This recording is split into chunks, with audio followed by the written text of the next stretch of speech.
সেদিনই তোমাদের নিয়ে করবো আমি রাসচন্দ্রের নৃত্য, করবো আমি রাসলীলা। তাই তোমরা যাও, এবার আপন ঘরে ফিরে যাও। তাহলে গোবিন্দ আমাদের কলসখানি দাও, এই নাও।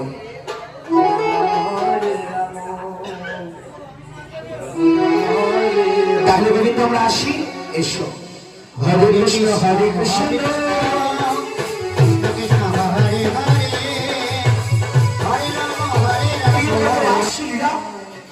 আর সে রাশে যাবে আমার যোগেশ্বরী যোগমায়া দেবী পার্বতী।